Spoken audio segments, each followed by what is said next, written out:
আসসালামু আলাইকুম রাহমাতুল্লাহ। ঢাকা ১৭ আসনের পক্ষ থেকে আমাদের বোনদের এই পথসভার আমরা সমাপ্তি পর্যায়ে আমরা জাতিকে এনশিওর করতে চাই আমাদের বোনরা কাজ করবে।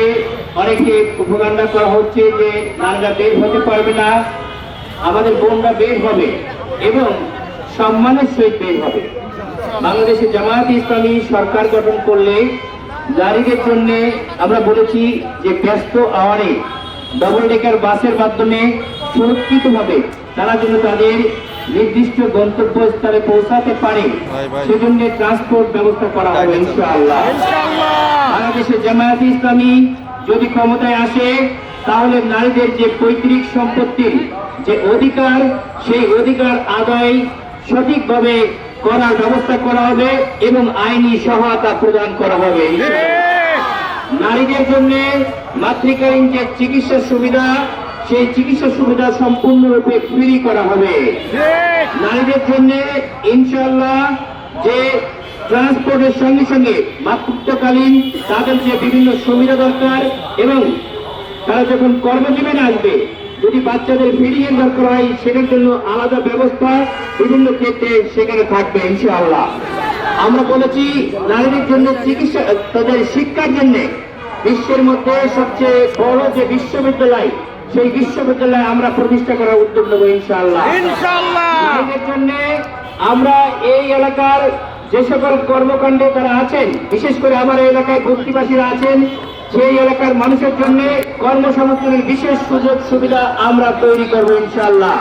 নারীরাই আমাদের মা এবং বোন এবং তাদের কর্মক্ষের সময় কমিয়ে একটি সুন্দর ব্যালেন্স ভাবে তারা যেন সংসার এবং কর্মক্ষেত্র মেনটেন করতে পারে, সেজন্যই আমরা প্রস্তাবনা নিয়ে এগোচ্ছি।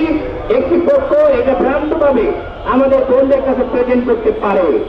আপনারা কোন প্রকারে আমাদের এই মিছিলে যেমন দেখছেন, আমরা সামনে এবং পিছনে তাদেরকে নিরাপত্তা দিয়ে তাদেরকে সম্মানের সহিত আমরা এই মিছিল সম্পন্ন করলাম। বাংলাদেশের জামায়াতে ইসলামী যদি ক্ষমতায় আসে তাহলে আমাদের মা বোনদেরকে এরকম প্রত্যেকটা স্টেপে সম্মানের সহিত সামনের দিকে তাদেরকে এগিয়ে যেতে আমরা সহায়তা করবো ইনশাআল্লাহ। নারীদের কর্মঘণ্টা কমানো মানে আরো কর্মসংস্থান বৃদ্ধি পাবে, তাদের কর্মসংস্থান কমবে না। সুতরাং পার্ট টাইম জবের মাধ্যমে আরো অসংখ্য কর্মজীবী হবে আমরা বলে আশাবাদী ইনশাআল্লাহ। আমরা আশা করি বাংলাদেশে 12ই ফেব্রুয়ারি যে নির্বাচন হবে, এই নির্বাচনে সকলে আমরা স্বতঃস্ফূর্তভাবে ঈদের আনন্দের মতো আমরা এগিয়ে আসবো। 5ই আগস্ট সকল ছাত্র জনতা মা বোন যেমন রাস্তায় নেমে এসে একটি সুন্দর বিপ্লবকে সফল করেছেন, আগামী 12ই ফেব্রুয়ারি এই বাংলাদেশকে সম্পূর্ণরূপে ফ্যাসিবাদের থাবা থেকে মুক্ত করতে হলে, আধিপত্যের থাবা থেকে মুক্ত করলে হলে, বৈষম্যের অধিকার থেকে রক্ষা করতে হলে, বৈষম্য কমাতে হলে, মানুষের চাঁদাবাজি বন্ধ করতে হলে, সন্ত্রাস বন্ধ করতে হলে, এই গণমানুষের অধিকারকে প্রতিষ্ঠিত করতে হলে আপনাদেরকে আবারও মাঠে থেকে ভোটাধিকার প্রয়োগ করতে হবে এবং সুন্দরভাবে নির্বাচন সম্পন্ন করে একটি সোনার বাংলা করার প্রত্যয় নিতে হবে ইনশাআল্লাহ।